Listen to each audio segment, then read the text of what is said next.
Hi, my name is Justin DeRoy. Today I'll be joined by my co-host, director Jesus Fidel, and you are listening to Movie Fan Geek Out. Alright, first off, for those of you who are returning listeners, just to let you know, changed the title of the show because first of all, I was tired of using a title that sounded like gay porno, and secondly, I sometimes do the show by myself. This way, there's no need to explain why it's called Just Two Guys, and sometimes I host by myself. Anyway, and for new listeners, just a brief background on what this show is. Me and sometimes a co-host will take popular movie news topics, and we'll discuss them, and then give our opinions on what we think about this. All right, and then after that, we'll just end the show by giving you a movie suggestion for something to watch during the week or something like that, to broaden your horizons of great movies to watch. Anyway, we'll get right into it now, and going to now pass it off to Jesus, who's got the first movie news topic for today. Hello everyone, my name is Jesus Fidel Ramirez, and I'm here to talk to you about Guillermo del Toro exiting Warner Brothers' live version of Beauty and the Beast, starring Emma Watson.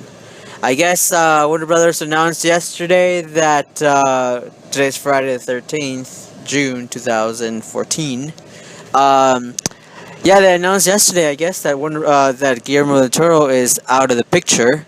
Though not entirely, he will stick around to produce, and also he did actually co-wrote the script, so he's very much still involved with the picture, but he will not be directing anymore. To be honest with you, I consider myself a fan of his work, especially of his earlier work, but I did not. However, I did not know that he was directing this movie. I know right now he's working on the post-production of Crimson Peak, I think, which is like a haunted house thriller, I think, and then another haunted house 3D adventure.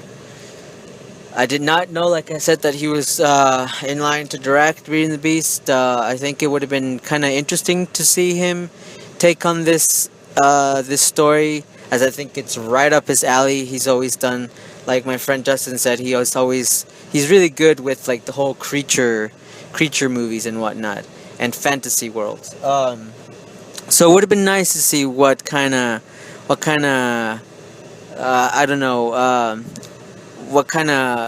look he would give to this story. Certainly would have been, I'm thinking, a much darker one than the Disney version. Talking about the animated version, because I know as well that they are also planning to release a live version of Disney. So, though I'm not sure if it's coming out, it's expected to come out the same year as Warner Brothers. But yeah, I didn't know about it, but it does come as a surprise. It would have been interesting to see him do this film, but I guess it's not happening anymore. Leave us a comment, let us know what you think, if you're listening. If you're not, well then, too bad for you, I guess. So yeah, that's it for me. Guillermo del Toro, no longer directing Beauty and the Beast for Warner Brothers. My name's Jesus. I'll see you guys next week. Okay, so adding my own kind of notes on this whole topic of Guillermo dropping out as director.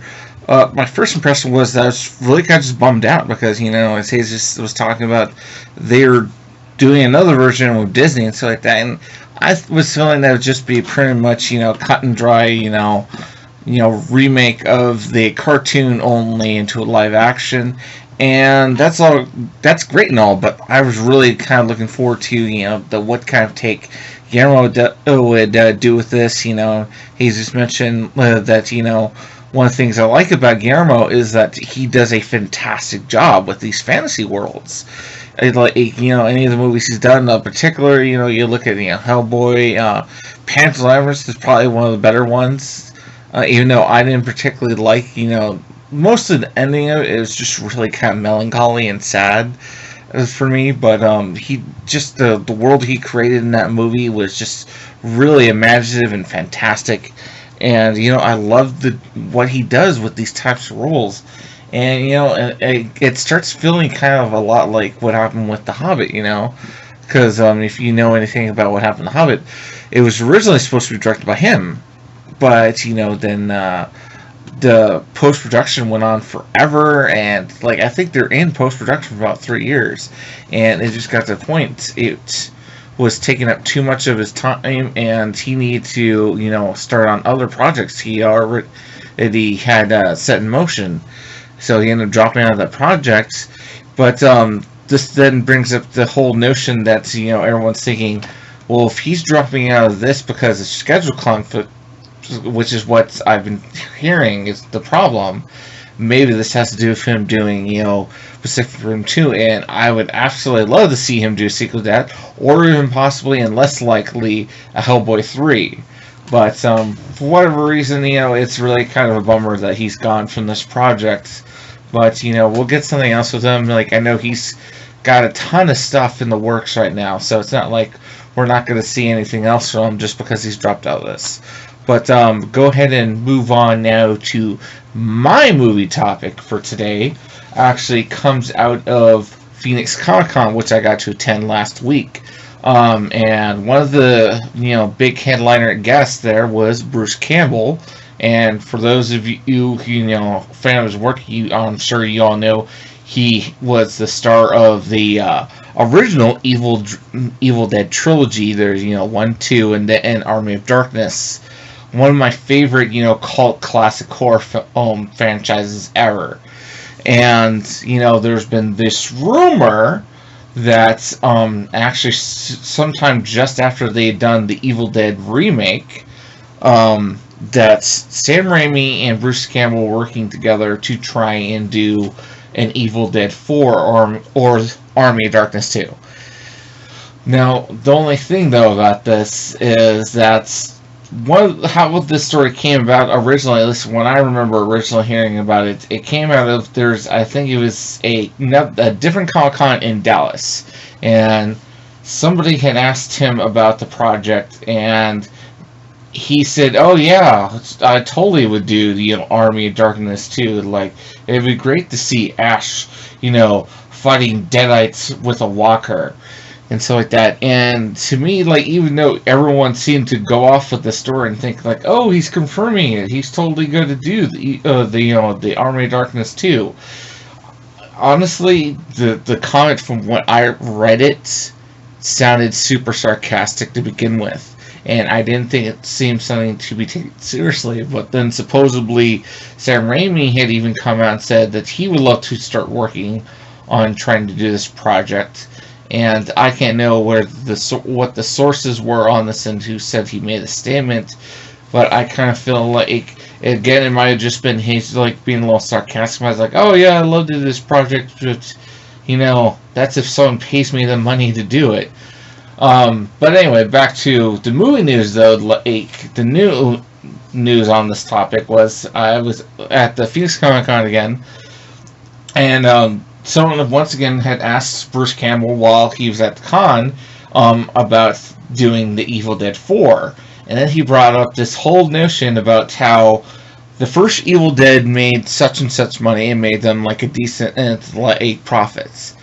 The second one had made just a little bit more over breaking even. Maybe a few million more than what they'd spent on the film. And then he says the last film had just barely broken even, basically showing that there's a downward slope in the profit they're making off of those films. And that's typically not what a film studio wants to see in a movie franchise if they're going to do more movies. If they see that the movies has been declining in profits, they're not going to want to do it. And that basically seems the point he was trying to make to this fan that asked him the question. The studios are not going to want to fund this project, no matter how much maybe I want to do it, which he didn't really sound too enthusiastic when the person asked him about it, or if Sam Raimi wants to do it. It doesn't matter how much they want to do it. They have to have the money to do it, and if a studio is not going to back them up because, the the last one and the one before that didn't really make them either a whole lot or none, no money at all, there's just no point in it, because first and foremost, a studio is in the business of making money. It's not just, about entertaining us just for hell of it. They have to be able to make money to even continue on making new movies to entertain us with. So basically, Bruce had to play the role of Dream Crusher, is what it seemed like to me, and break it down for us.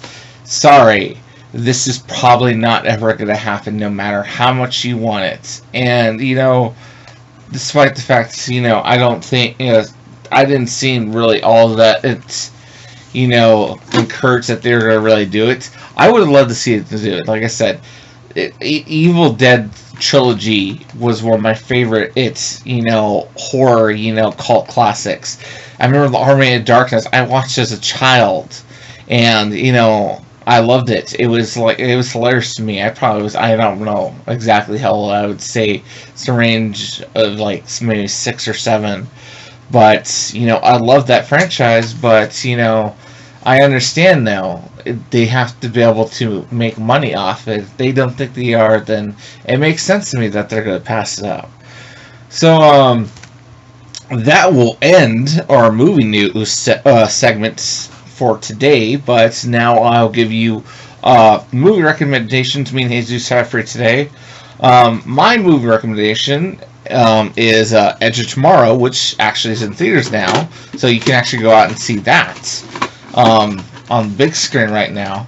Not always you get a suggestion from me that I can see in theaters, because sometimes I usually like to watch or suggest a movie that's been out for some time, but I got to recently see this movie only just a day or two ago, from when I recorded this anyway, and I loved it. It was a fantastic, sci-fi time travel film. One of my favorite kind of genres of sci-fi, in fact, is time travel. I just thought it was a really kind of cool, neat story, and really kind of neat take on the kind of time travel kind of genre as well. But if you haven't seen the trailers or really know much about the story, it's basically about the main character played by Tom Cruise, is basically sent into battle for the very first time, never even, fought a single war, and something happens to him the first time he goes out into battle that basically gives him some ability to basically reset his day over and over and over again. And every time he can reset the day, he's able to gain more knowledge, better skills, and which each time he resets, he gains more knowledge of how to basically figure out how to end the war, which it does end up being pretty much almost won single-handedly by him, just by having to repeat the day over and over and over until he finally figures out what he needs to do to end it all. And it's really kind of cool. Story, particularly love the costumes they have for the battle gear that they used in the movie was really cool. The only negative thing I would say about the film was probably didn't particularly like the alien villains that they had in the film. They're a little too CGI for me. With special effects and stuff like that, I'm typically more on edge of I like practical mixed with the CGI, and it was I don't know, it was a little too CGI for me, and then particularly the design of the aliens. But that aside, even with the alien villains, because they don't. Surprisingly, being that the main protagonists in the film, they don't have a very key role. They're not, used, dramatically throughout the film. They're not there every step of the way. So it's not it's a big deal if I didn't like it or not, because the film was great without them anyway. Anyway, so moving on to the next movie suggestion, which I'm gonna go ahead and give from Jesus for you, and because unfortunately I had to have Jesus record his separately for this episode, because I messed up our first recording. But he would like to recommend for you classic, and if you love Hitchcock, or if you haven't gotten to Hitchcock, this is a great movie. at least by his suggestion, because I'm gonna be honest, I haven't seen a whole lot of Hitchcock films, but I like his his take on like kind of these horror classic films that he kind of does. Jesus would like to recommend for you to watch the movie Psycho. Um, God, he didn't really want to give away, but it's like a psychological thriller, and it has like some kind of neat, bizarre twists in it and stuff like that. I don't really know how to really sell it to you, but it's a really interesting story about like a damaged human psyche, basically, and that's just the best I could give it to you without trying to give away the story. But anyway, there's Jesus' movie suggestion for today. Yeah, thanks for listening. Don't forget to share and comment this, and tune in next time. Thank you and goodbye.